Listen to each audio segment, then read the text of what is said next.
hidup itu menunggu mati. Kita ini semua ini kan menunggu malaikat maut semua ini kan. Hidup ini menunggu mati. Cuman yang namanya menunggu kan bosan, muak kali lah menunggu nih. Aku muak kali lah nunggu nih Pak Ustaz. Nunggu apa? Nunggu malaikat maut. Nah, supaya jangan muak kali kita nunggu malaikat maut ini datang, dikasihnya bini, dikasihnya anak, dikasihnya menantu, dikasihnya kawan. Akhirnya kita lupa bahwa kita ini menunggu mati. Ingat, kalau kita mati, 5 amal nilai yang kita bawa: puasa, sholat, baca Quran, zikir, sodakoh. Kawan yang katanya kawan akrab, kawan dekat, ini kawan bro, besti, teman saya. Ingat, seakrab-akrabnya kawan, kita mati, dia makan ayam, bubur kacang hijau, tahlil malam ke-7, malam ke-3, malam ke-7, malam 40, 100 hari, 1000 hari, haul. Mati kita, enak dia menjawab, sedap kali, untung kau mati, kata dia. Nah, bini yang katanya sehidup semati, adik sehidup semati, pas mati kita, kau hidup, aku mati.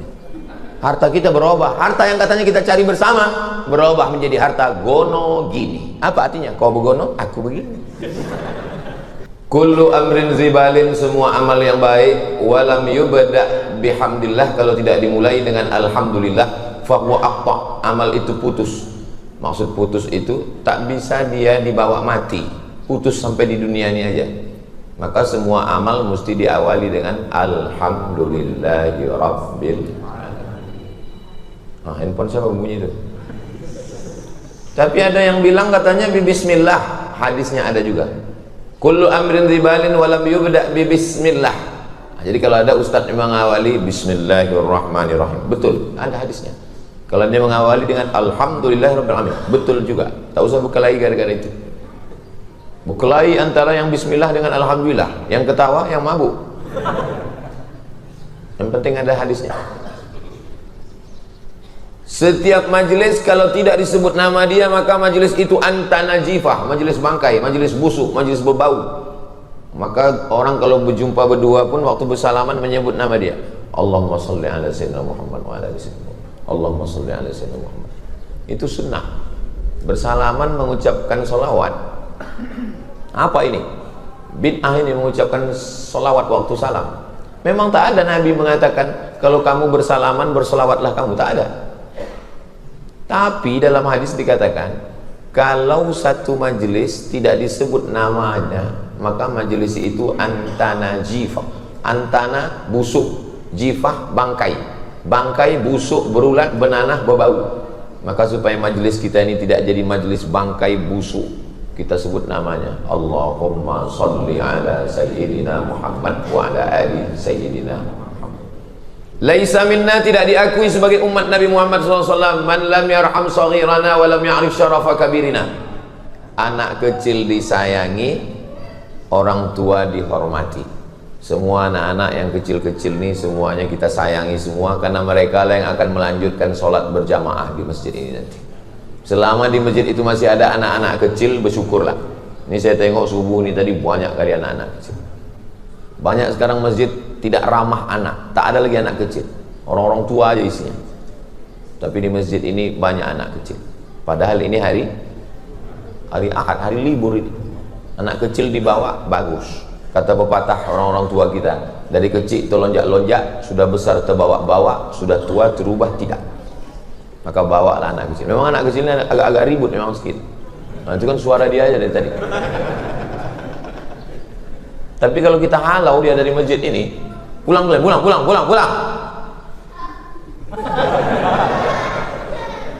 Nanti siapa yang mau meramaikan masjid ini?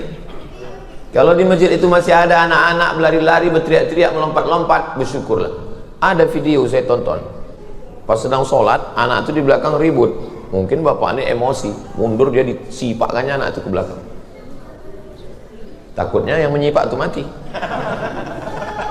Umat darah tingginya kan. Nah, maka yang orang tua kita hormati. Ustadz-ustadz, guru-guru kita yang hadir subuh ini yang tak dapat saya sebutkan satu-satu namanya, kita doakan panjang umur, sehat badan, supaya melimpah berkah umurnya untuk kita semua. Amin ya rabbal alamin. Subuh ini kita mau mengkaji hadis. Yang mau kita kaji subuh ini adalah hadis. Pakai tha, hadis. Kalau pakai baris atas, hadas. Jangan salah. Apa yang dikaji Ustaz Somad tadi? Hadas. Ada hadas besar, ada hadas kecil. Kalau hadas kecil cukup dengan wudu. Tapi kalau hadas besar mesti mandi wajib. Yang dikaji hadis subuh ini adalah hadis. Hadis itu apa? Hadis itu 5. Ma udhifa ila Nabi sallallahu alaihi wasallam min qaulin aw fi'lin aw taqririn aw sifati khalqiyatin wa khuluqiyatin. Ucapan Nabi, perbuatan Nabi, ketetapan Nabi, sifat fisik Nabi dan bawaan Nabi min ba'di wiladatihi, sejak dia lahir sampai Nabi meninggal dunia. Itulah hadis. Jadi nanti kalau ada yang bercerita tentang wajah Nabi, senyum Nabi, cara berjalan Nabi, rambut Nabi, kuku Nabi, itu semua disebut dengan hadis. Hadis itu kalau bahasa Indonesianya apa? Cerita. Cerita-cerita. Cerita Nabi ini dikumpulkan oleh ulama. Kalau menjelaskan hadis, sebutkan kitabnya.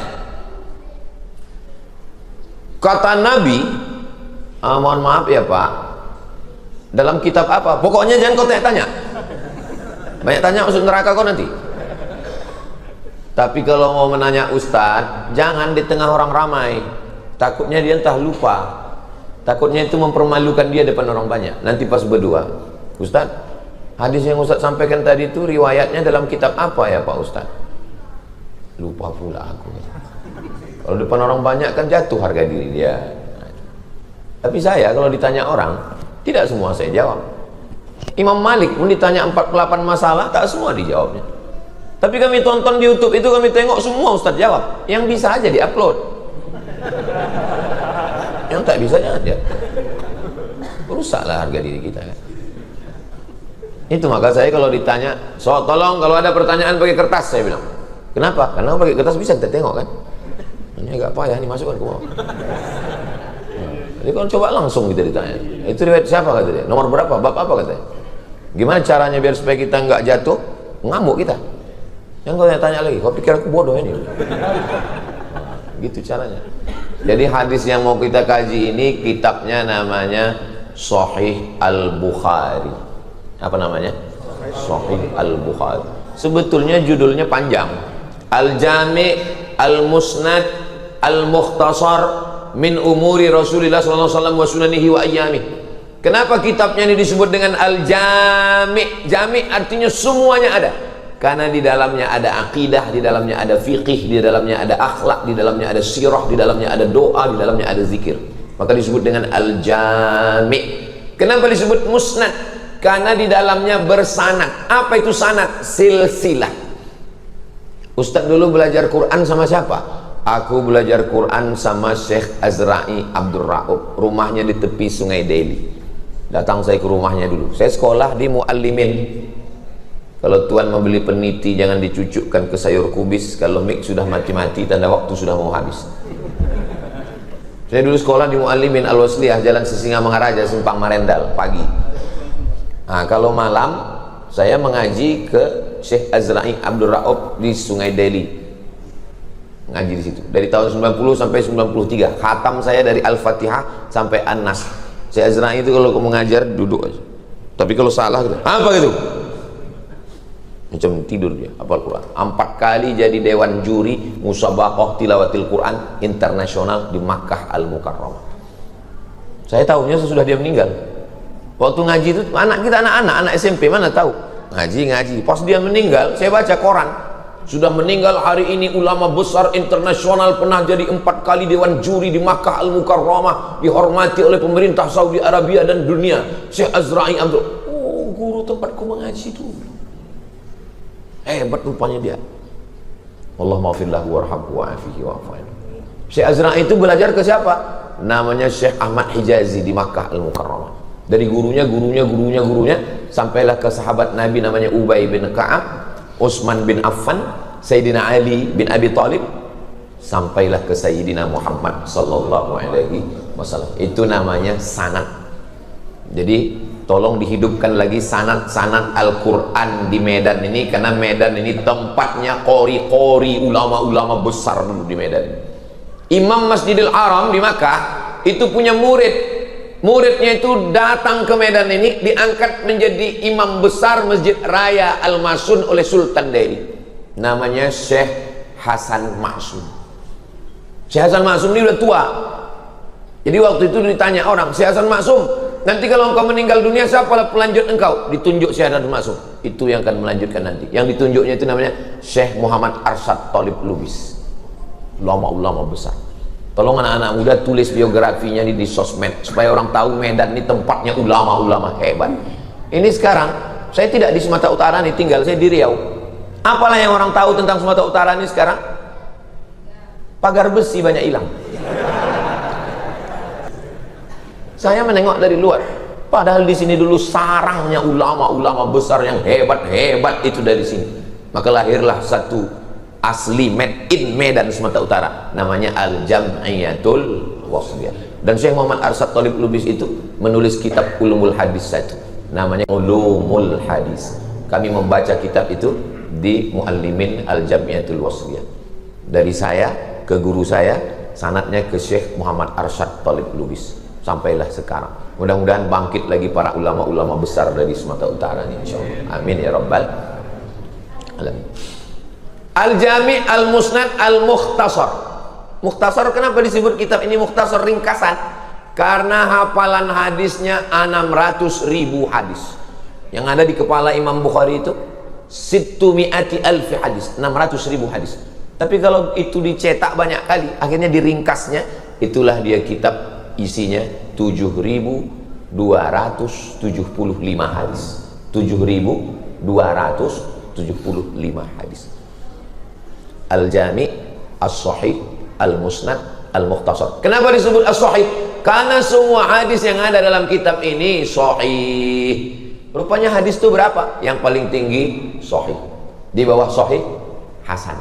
Di bawah hasan dhaif. Di bawah dhaif maudhu'.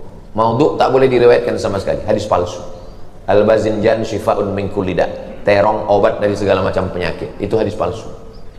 Siapa yang membuat? Tukang jual terong, biar terongnya itu laku. Hadis palsu tak boleh diriwayatkan sama sekali. Hadis dhaif, oh hadis dhaif banyak kali. Allahumma barik lana fima razaqtana wa qina azabannar, hadis dhaif. Awwaluhu rahmah, awsatuhu maghfirah, akhiruhu itqun minan nar, hadis dhaif. Utlubil ilma walau bisin, tuntutlah ilmu walau ke negeri Cina, hadis dhaif. Sekarang banyak ustaz-ustaz berceramah, hadis dhaif tak boleh diriwayatkan. Hadis dhaif, kata Imam Nawawi, ajma'al ulama'u ala jawazil amali bil hadisid dhaif. Ijma' ulama boleh mengamalkan hadis dhaif kalau cukup 5 syarat. 1, bukan masalah halal haram. 2, bukan masalah akidah. 3, tak ada periwayatnya yang kazab, penipu, pendusta, pembohong. 4, masih bernaung di bawah hadis sahih. 5, untuk fadail a'mal, motivasi beramal. Misalnya ada ustadz nanti khutbah Jumat, disampaikannya, semangatlah anak-anak Medan menuntut ilmu, utlubil ilma walau bisin, tuntutlah ilmu walau ke negeri Cina. Boleh apa tak boleh? Boleh. Apa pula salahnya?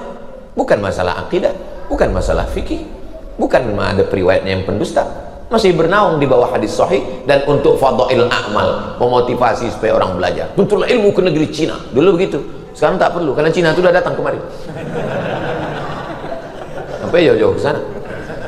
Nah, jadi jangan sembarangan. Ini baru mendengar 2 kali YouTube, orang anti hadis dhaif langsung menyalah-nyalahkan orang.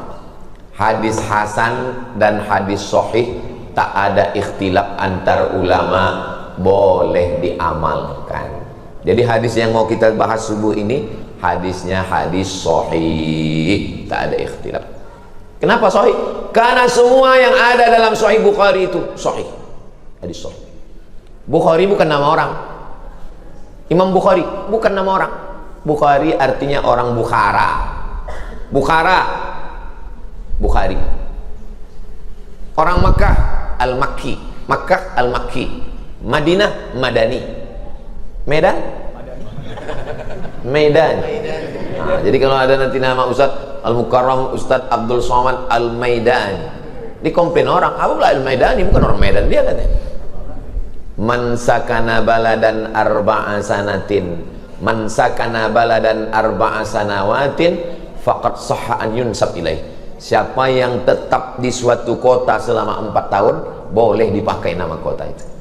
Jadi kalau ada orang yang menyebut nama itu, namanya Ustadz Abdul Somad Al-Maidani itu, bukan orang Medan dia. Iya, tapi dia dulu sekolah 5 tahun di Medan. Nah, itu jawabnya. Boleh dipakai.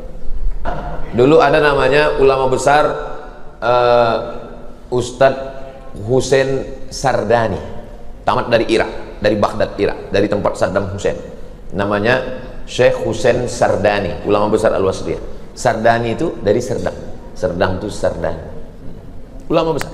Jadi ulama-ulama besar. Dulu waktu saya kuliah di sekolah di Muallimin, yang mengajar saya namanya Ustadz Hafiz Yazid. Kata dia, ada ulama besar namanya Syekh Abdul Somad. Saya waktu itu tuh terus di ujung Al-Falembani. Al-Falembani berarti Lembang. Syekh Abdul Somad Al-Falembani hidupnya tahun abad ke-18.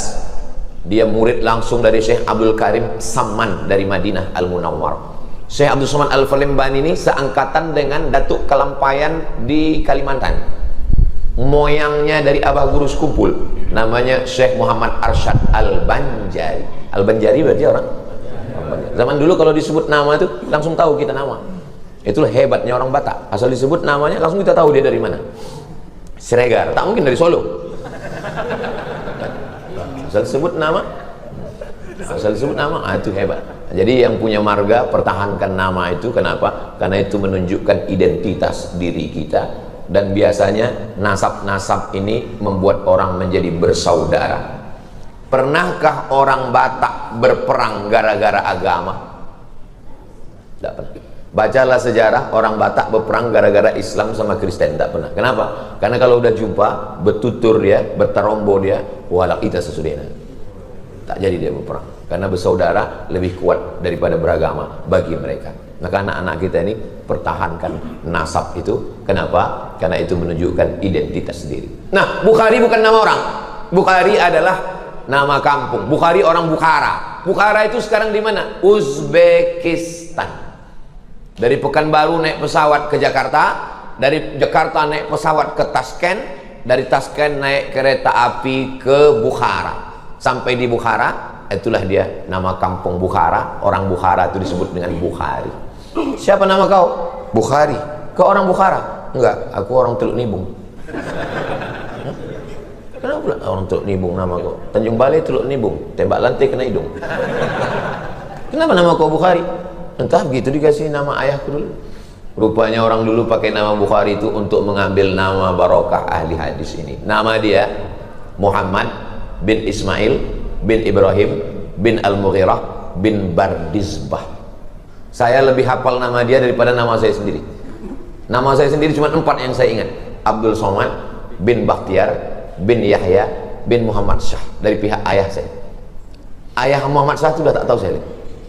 Dari pihak emak saya hafal saya 5. Abdul Somad, anak Hajjah Rohana, anak Siti Aminah, anak Syekh Abdurrahman, Syekh Silau Laut, anak Nahoda Alang, anak Nahoda Ismail. Ayah Nahoda Ismail itu sudah tak tahu saya. Coba pulang nanti tanya, yang hafal nasabnya sampai 5, angkat tangan. Mati Maita. Dapat aja agak 3 jadilah. Jangan sampai nanti anak kita pas ditanya orang, coba sebutkan nasab kau. Aku anak bayi tabung. Kau coba sebutkan nasab kau. Aku Pak Ustadz, dulu ada imam masjid pulang, dibukanya pintu, ditengoknya dalam kardus, itulah aku. Jadi siapa nama kau dibuat di KTP? Bin Kardus. Jangan buat nama bin yang tak baik. Kalau tak tahu nama ayahnya, buat bin Abdillah, anak hamba Allah. Abdillah, Abdurrahman, Abdurrahim boleh, asal jangan Abdul Somad. Disangka orang anak saya, padahal bukan. Muhammad bin Ismail bin Ibrahim bin Al-Mughirah bin Bardizbah. Bardizbah ini bukan orang Arab, orang Persia, mu'allaf masuk Islam. Jadi atuk Imam Bukhari yang kelima itu mu'allaf masuk Islam. Mu'allaf itu tidak hina. Ini kadang orang, alah kau baru berapa lah generasi kau Islam, atau kau pun mu'alaf. Jangan dihina mu'alaf, karena mu'alaf itu ulangan amalnya dari nol, tak berdosa sama sekali. Kalau ada saudara-saudaraku yang mu'alaf, dia ejek orang, apa kau mu'alaf? Iya aku mu'alaf, amalku dari nol. Kau dosa aja isi catatan amal. Nah, pertama yang mesti diketahui, hadis ini ada dalam kitab apa? Sahih Bukhari. Siapa yang meriwayatkan hadis ini? Hadis ini diriwayatkan sahabat Nabi namanya Abdullah bin Abbas. Nabi punya ayah namanya Abdullah. Nabi punya ayah namanya Abdullah. Abdullah bin Abbas ini punya ayah namanya Abbas. Abbas anak Abdul Muttalib. Muhammad anak Abdullah anak Abdul Muttalib. Yang meriwayatkan hadis ini Abdullah bin Abbas bin Abdul Muttalib. Pertanyaannya, apakah hubungan mereka? Memang kalau belum sarapan nih payah berpikir memang. Ulang sekali lagi ya, ulang sekali lagi. Muhammad anak Abdullah anak Abdul Muttalib. Yang meriwayatkan hadis ini Abdullah anak Abbas anak Abdul Muttalib. Apakah hubungan mereka? Kalau emak saya dengan emak dia adik-beradik, itu namanya sepupu. Tapi kalau ayah adik-beradik namanya sewali. Nah, ini mesti tahu nih anak-anak nih. Kenapa anak tak tahu? Karena ayahnya tak menjelaskan. Itu saudara-saudara, sepupu, sikit-sikit sepupu, sikit-sikit sepupu. Kalau emak adik-beradik, itu namanya sepupu. Kalau nenek adik-beradik, dua pupu. Itu saudara kau, Ustadz sama dia macam mana? Kami dua pupu. Saya dengan Bang Idris yang berpantun-pantun tuh dua pupu. Nenekku namanya Siti Aminah, nenek dia namanya Siti Fatimah. Siti Aminah dengan Siti Fatimah ini sama-sama anak Syekh Abdul Rahman. Jadi kami dua pupu karena nenek kami adik-beradik. Kalau emak adik-beradik namanya sepupu. Kalau ayah adik-beradik namanya sewali. Kenapa disebut ayah adik-beradik itu sewali? Karena kalau mati ayahnya, mati atuknya, mati adiknya, mati abangnya, bisa dia mewalikan nikah. Itu maka disebut dengan saudara sewali. Kalau emak kita dengan ayah dia adik-beradik, apa namanya? Kalau bahasa Melayunya peseloroan. Kenapa disebut peseloro? Karena dia berseloro, lama-lama berlaki berbini. Awalnya berseloro, gula-gula lama-lama nikah. Nah, itu dia peseloroan. Baru tulang. Paham? Kalau bahasa Arabnya namanya binti ammi. Begitu. Anak-anak kita ini mesti saya jelaskan. Saya di rumah mak saya itu saya jelaskan.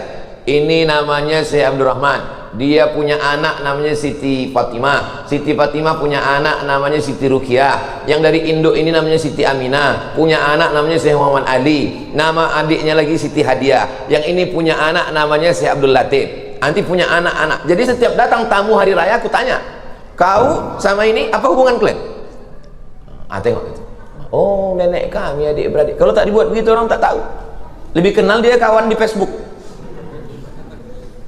Jadi tolong buatkan ini. Itulah hebatnya orang Batak. Orang Batak tarombo itu dijaganya. Betul? Makanya kalau udah panggil, jumpa dia, ada margamu. Baru habis itu ditanya, apalah kau manggil aku? Apa ya? Berarti kau Batak palsu kata dia. Itu dijaga. Karena ditutur urut ke atas, kita ini rupanya bersaudara. Halak kita sesudena. Rupanya bersaudara. Ustaz janganlah bilang Batak, kami orang Jawa. Sedulur sederek sedoyo kabeh. Pripun kapare panjenenganipun? Muga-muga sing melu acara iki padha kabeh mlebu nang surga. Aku ya iso ngomong Jawa. Nek sampean arek ngomong kowe aku iso. Sampean ngomong Jawa apa ngomong Batak? Ora Jawa. Saudara yang dimuliakan Allah Subhanahu wa taala. Lah ya ada orang awak di siko. Di mana kampung? Enggak ada orang awak Pekanbaru mah. Payakumbuh. Lah suku apa? Hah? Banjar. Bubuhan. Sabarata. Masya Allah, tabarakallah. Saya suka sekali belajar bahasa. Dari kecil saya memang suka belajar bahasa. Sampai di Mesir pun gitu. Asal jumpa sama orang Arab, saya bercakap terus dengan orang Arab. Jumpa saya di Maroko, mesti wajib belajar bahasa Perancis. Sikit banyak mesti tahu. Karena kalau tidak, asal ditengoknya wajah kita asing, dia tak mau pakai bahasa Arab. Ça va bien. Ça va bien artinya apa kabar?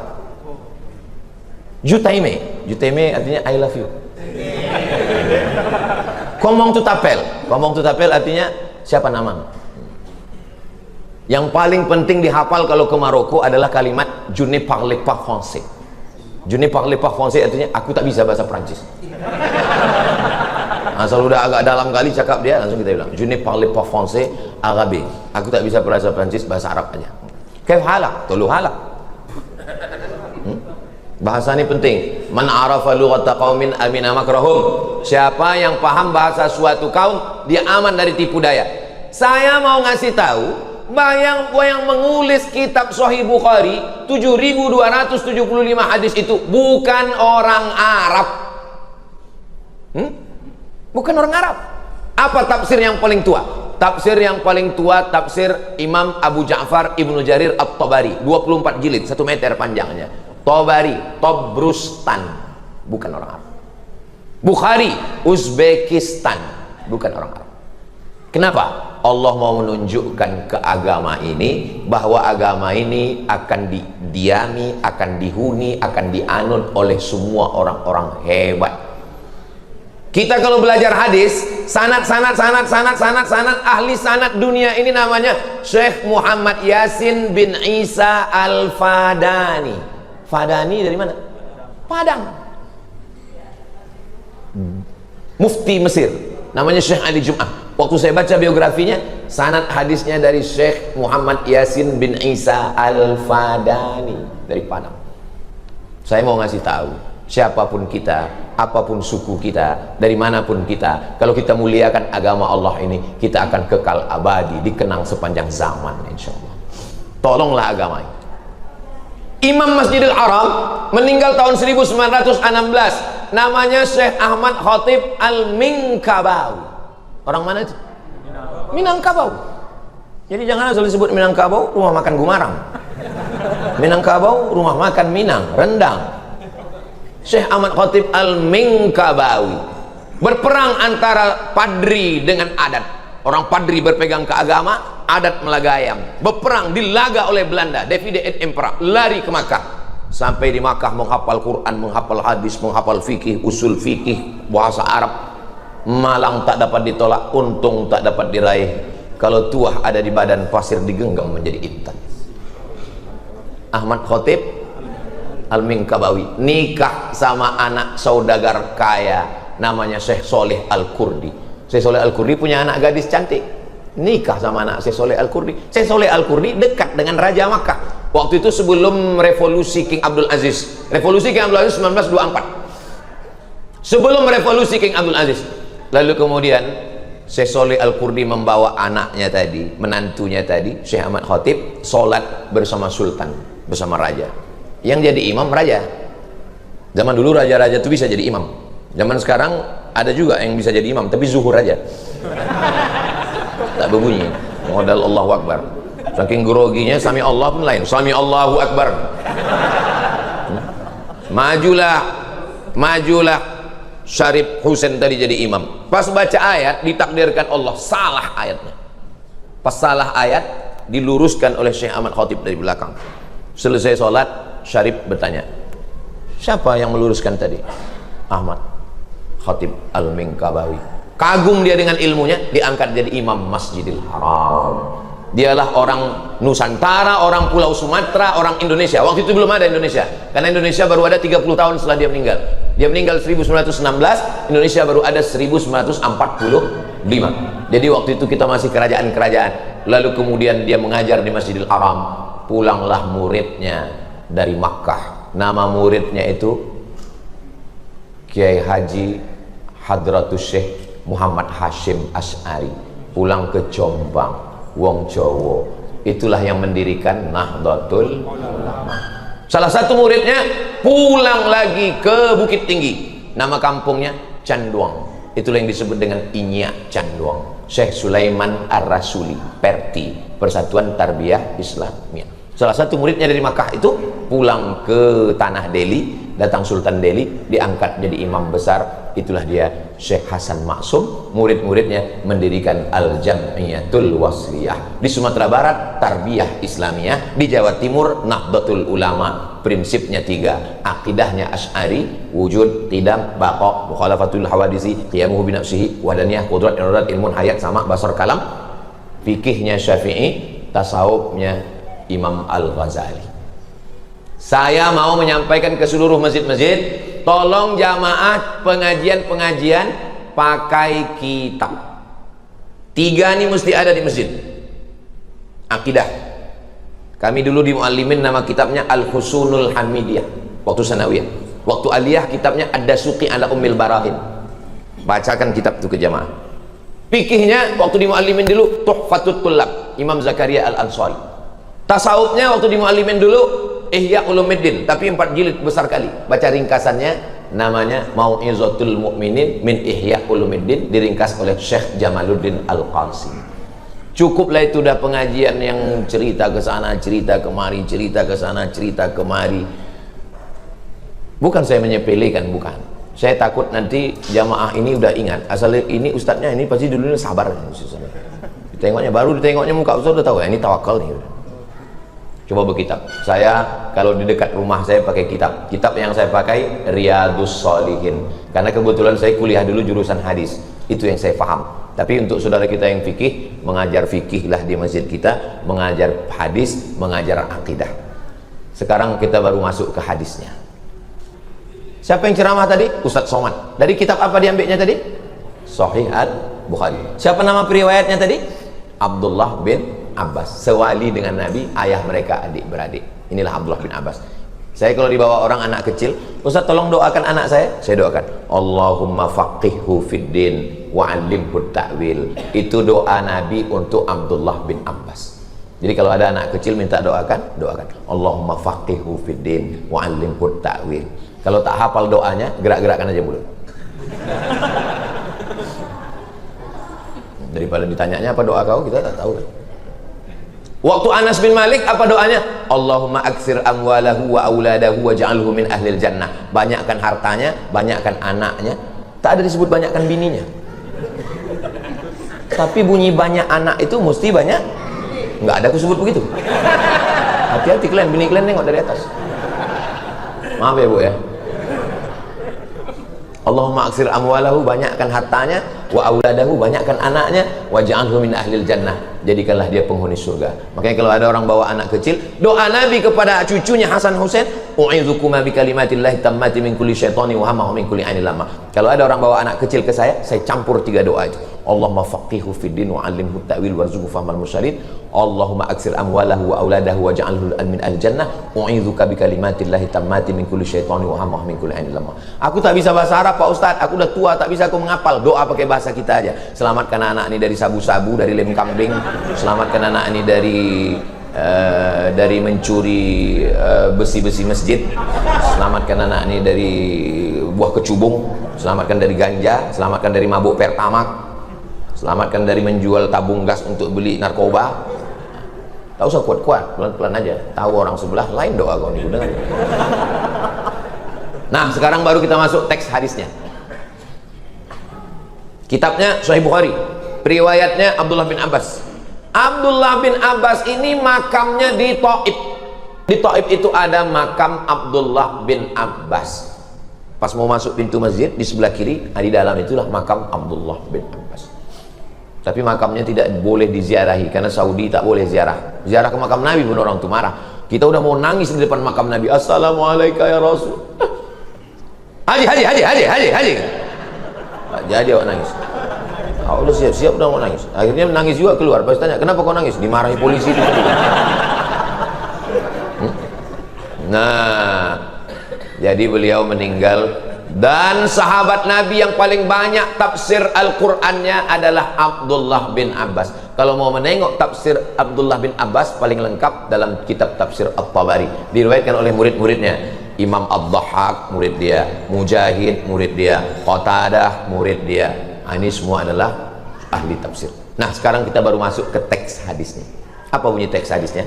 Ma min ayamin, tidak ada hari, al amalu sholihu fihinna ahabu ilallah, beramal soleh 10 hari ini lebih dicintai Allah daripada amal yang lain. Datang sahabat bertanya, walal jihadu fi sabilillah, bagaimana dengan berjihad ke Palestina, bagaimana dengan jihad berperang? Kata Nabi, walal jihadu fi sabilillah, jihad pun kalah dengan amal yang 10 hari ini. Illa, kecuali rajulun kharaja bi nafsihi wa malihi, kalau ada orang yang keluar rumah membawa nyawanya, membawa hartanya, walam yarji' min dzalika bi syai', dan dia tak pulang lagi ke rumah, hartanya habis, nyawanya habis, mati syahid. Itulah yang bisa mengalahkan yang 10 hari ini. Jadi kalau belum bisa kita mati syahid, paling tidak kita isi yang 10 hari. Apa saja amalnya? Amalnya ada 5. Apa saja amalnya? Jangan kemana-mana, kita lanjutkan setelah yang satu. Begitu kalau masuk TV ada iklannya. Amal yang pertama, amal yang paling disukai Allah adalah puasa. Kenapa darah tersumbat ke otak? Karena paralonnya macet. Ini ada paralon ini, dari jantung ini kan menyembur darah. Dari jantung ini menyembur darah nih ke otak. Paralonnya tersumbat. Kenapa paralon tersumbat? Karena banyak gula. Gara-gara minum teh. Itu maka bagus Masjid Al-Amal ini, tak ada teh di atas meja. Bagus ini, bagus. Supaya jangan tersumbat otak Ustaz itu. Saya Ustadz yang tak pandai sindir menyindir. Saya jangan kasih Ustadz kita teh manis, karena Ustadz jarang olahraga. Ustadz pengajian subuh, pengajian duha, pengajian zuhur, pengajian asar, mak-mak wirid yasin, pengajian maghrib, pengajian isya, 1 hari 6 titik pengajian teh. Akhirnya Ustadz kena diabetes meletus. Kalau kalian sayang sama Ustadz, jangan kasih dia air teh, tapi air putih kasih lah. Ini air putih pun tak ada, parah kali kalian. Ini sebetulnya subuh saya paham. Kenapa? Karena semua pengurus sedang puasa sunnah. Jadi disangkanya Ustadz ini puasa juga. Ustadz kan mengajarkan puasa sunnah 10 hari. Jadi kami puasa, kami sangka Ustadz, aku musafir. Aku musafir. Ini subuh ini sebetulnya jadwal Al-Mukarram Ustadz Ustadz Musahur Siregar. Ini jadwal beliau. Mestinya pengurus, kalian telepon Ustadz Musahur, besok jadwal Ustadz kan? Iya. Ada yang mengundang Ustadz Somad ke Masjid Al-Amal. Kalau Ustadz mau datang, jumpa, datanglah. Tapi kalau tidak, mana tahu ada jadwal lain, kami maklum. Jadi begitu adabnya. Jangan tak kalian kasih tahu, itu namanya pengurus tak beradab. Kasih tahu. Bukan berarti saya tak senang Ustadz datang, senang saya silaturahim. Tapi banyak masjid-masjid yang lain mungkin mengharapkan kedatangan karena dai kita kurang. Banyak sekarang orang tidak mau jadi Ustadz. Yang paling payah mencari jodoh istri adalah Ustadz. Kok Ustadz tahu? Aku mengalami macam itu. Orang kalau minang anak gadis, tanya, apa titel kau? SH, masuk pengacara. Apa titel kau? SE, sarjana ekonomi, masuk. Tapi kau tanya, apa titel kau? SAG. Alam goib ini kata dia. Apa titel kau? LC, dari Mesir, LC. Lagi cemas ini kata dia. Saya, cucu atuk saya 40 orang. Apa kata atuk saya? Cucuku 40 orang. Yang satu ini namanya Abdul Somad. Aku yang mengasih nama dia Abdul Somad. Jangan sekolahkan umum, dia mesti sekolah agama. Aku mau dia jadi ulama. Kalau aku hidup, aku menanggung biaya kuliah dia. Kalau aku mati, itu ada kebun kelapa 2 hektar untuk biaya kuliah dia. Jadi saya jadi ustadz ini bukan mendadak jadi ustadz. Ada juga orang tak ada niatnya jadi ustadz, cuman karena tak ada kerja lain jadi ustadz. Kalau aku tidak, aku memang dari kecil disetting jadi ustadz. Bagiku jadi ustadz ini adalah takdir perjalanan hidup. Cucuku kata atuk saya yang ini mesti jadi ulama. Kalau umurku panjang, aku menyekolahkan dia. Kalau aku mati, itu kebun 2 hektar untuk biaya kuliah dia. Atuk saya meninggal tahun 1980. Meninggal dia tahun 80, pokok kelapa tuh mengikut mati. Berjual, tak ada lagi. Tapi saya dapat beasiswa ke Al-Azhar Kairo. S2 saya dapat beasiswa ke Maroko. S3 saya dapat lagi bantuan ke Sudan. profesor saya dari Universiti Islam Sultan Syarif Ali Brunei Darussalam, semuanya itu saya yakin karena barokah atuk saya berniat baik. Bapak kalau punya anak 5, punya anak 3, 1 tuh wakafkan ke agama Allah jadi ulama. Jangan takut anak tak makan. Kami sama Ustadz Sregar kurus begini bukan karena tak makan, memang udah takdir kami begini. Jangan takut anak sekolah agama tak makan. Kalau ada orang yang takut menyekolahkan anak cucu ke agama takut tak makan, tolong bawakan dia ke rumah sakit, periksakan, jangan-jangan lambungnya dekat sama otaknya, otak udang, di situ otaknya, di situ lambungnya. Disengaja dijauhkan Allah otak ini dengan lambung, supaya apa? Supaya kita jangan berpikir hanya makan. Karena memang belum sarapan ini, makan aja pikiran kita ini. Kenapa darah macet masuk ke otak? Karena minyak. Dari mana minyak datang? Santan. Makan lontong Medan, santan. Soto Medan, santan. Kuah kacang berlemak, santan. Gorengan-gorengan, minyak. Minyak, santan, kolesterol tersumbat. Obat yang paling bagus puasa. Maka kalau ada bapak-bapak sakit-sakit, tak enak badan, asam urat, asam lambung, asam kumbang, asam sulfat, tidak ada obat lain, puasa. Makanya dalam hadis dikatakan sumu tasihu, berpuasalah kamu maka kamu akan sehat. Ini banyak sekarang perempuan-perempuan ini puasa, pas ditanya puasa apa? Diet. Dah, berikutnya amalan yang kedua. Aku tak sanggup puasa Pak Ustadz, ususku sudah kena mah akut. Yang tak sanggup puasa, amalan yang kedua, banyak-banyak sholat sunat. Bangun malam, sholat sunat wudhu, sholat sunat taubat, sholat sunat tahajud, sholat sunat hajat, sholat sunat witir 5 malam. Pagi, sholat sunat tahiyatul masjid, sholat sunat qabliyah, sholat subuh, terbit matahari, sholat sunat isyraq. Nah, ini nanti habis pengajian ini kita sholat sunat isyraq 2 rakaat. Ada waktunya tidak? Imsak, subuh, zuhur, asar, maghrib, isya. Tambah satu lagi, syuruk. Jam berapa syuruk di Medan? Kadang lebih percaya kita sama Google daripada orang zaman sekarang. Mohon maaf ya Pak, bukan tak percaya. Cara mencarinya, waktu sholat Medan. Waktu sholat Medan terbitnya 6:14. Waktu lewat matahari di atas bumi 6:14 itu tidak boleh sholat, karena itu waktu tanduk setan. Jadi matahari itu bulat begini, bulat matahari itu terbit. Waktu dia terbit itu datang setan menghampiri, itulah waktu tanduk setan. Kalau ada orang pas jumpa, apa kabar bro? Sehat setan bilang. Itu namanya waktu tanduk setan. Berapa lama? Setinggi tombak kaidah ram'in. Setelah diukur menurut ilmu astronomi, setinggi tombak itu 12 menit.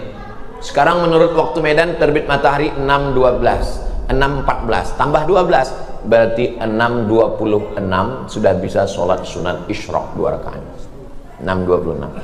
Niatnya usolli sunnatal isyraq rakaatain. Bagi yang Al-Wasliyah sama NU sama Perti, bagi Muhammadiyah tak usah pakai usolli, enggak pakai usolli. Allahu Akbar. Tak usah berkelahi masalah usolli tak usolli ini. Dulu di Medan ini orang berkelahi masalah usolli tak usolli. Sekarang alhamdulillah tak berkelahi lagi Pak Ustaz. Kenapa? Karena sama-sama tak sembahyang. Nah, jadi yang paling bagus sholat sunat. Aku tak bisa puasa Pak Ustaz, ususku berlubang, sholat sunat. Aku tak bisa sholat sunat Pak Ustaz, lututku sakit kali.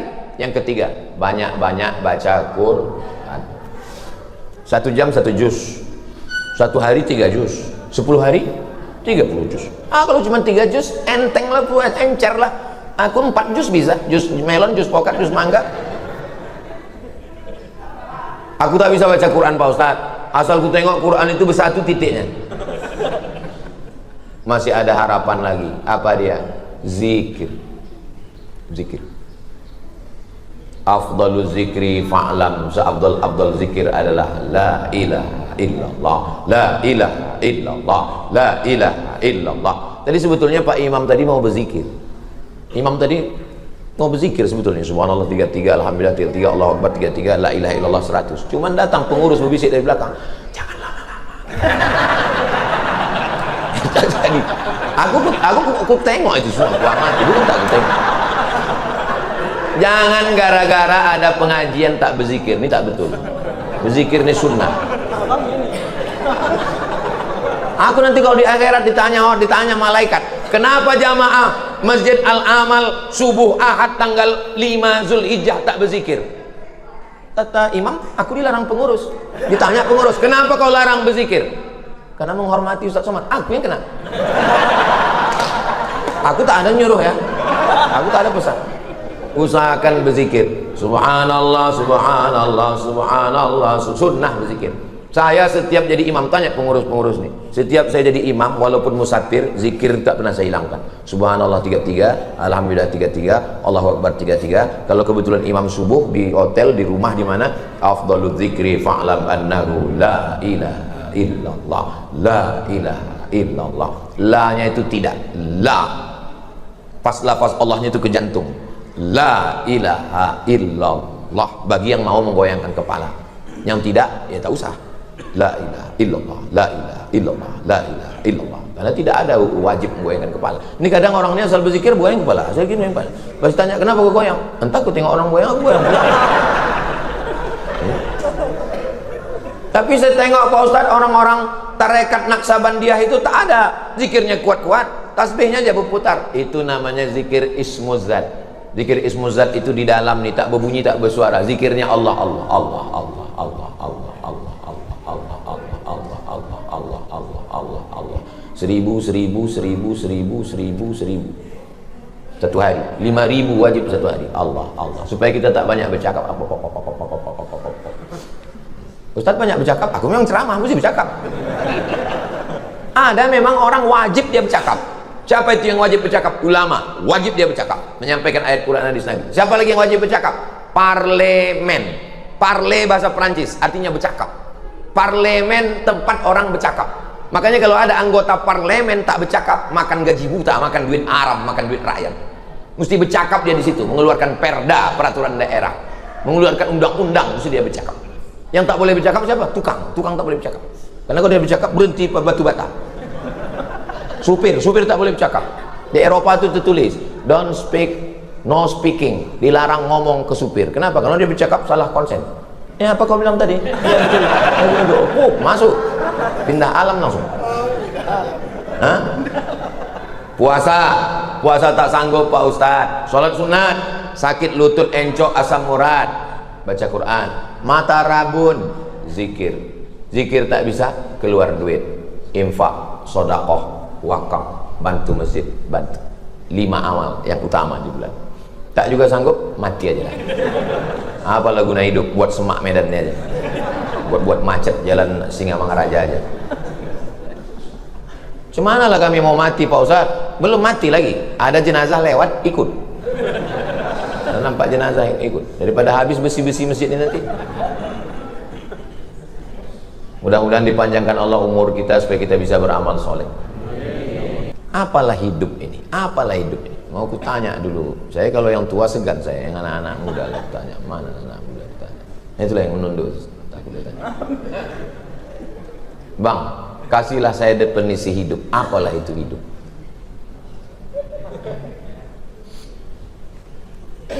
Hidup itu menunggu mati. Kita ini semua ini kan menunggu malaikat maut semua ini kan. Hidup ini menunggu mati. Cuman yang namanya menunggu kan bosan, muak kali lah menunggu nih. Aku muak kali lah nunggu nih Pak Ustaz. Nunggu apa? Nunggu malaikat maut. Supaya kita tidak muak kali dikasih kegiatan, bangun masjid, dikirimnya bidadari surga. Kusangka aku lah yang paling tinggi duduk di kursi ini. Rupanya ada yang paling lebih tinggi lagi. Ini bangsawan ini, bangsa yang dekat di awan. Nah, supaya jangan muak kali kita nunggu malaikat maut ini datang, dikasihnya bini, dikasihnya anak, dikasihnya menantu, dikasihnya kawan. Akhirnya kita lupa bahwa kita ini menunggu mati. Ingat, kalau kita mati, 5 amal nilai yang kita bawa: puasa, sholat, baca Quran, zikir, sodakoh. Kawan yang katanya kawan akrab, kawan dekat, ini kawan bro, besti, teman saya. Ingat, seakrab-akrabnya kawan, kita mati, dia makan ayam, bubur kacang hijau, tahlil malam ke-7. Malam ketiga, malam ketujuh, malam 40, 100 hari, 1000 hari, haul. Mati kita. Enak dia menjawab. Sedap kali, untung kau mati, kata dia. Nah, bini yang katanya sehidup semati, adik sehidup semati, pas mati kita. Kau hidup, aku mati. Harta kita berubah. Harta yang katanya kita cari bersama berubah menjadi harta gono gini. Apa artinya? Kau begono, aku begini. Itulah kaji kita subuh ini. Kalau ditanya orang, siapa tadi yang menyampaikan hadis tadi? Ustaz Somad. Dari kitab apa hadisnya? Sahih Bukhari. Siapa periwayatnya? Abdullah bin Abbas. Apa bunyinya? Entah apa bunyinya tadi. Tak usah dihafal. Share aja video di channel Ustaz Abdul Somad Official. Subscribe, like, share, and comment.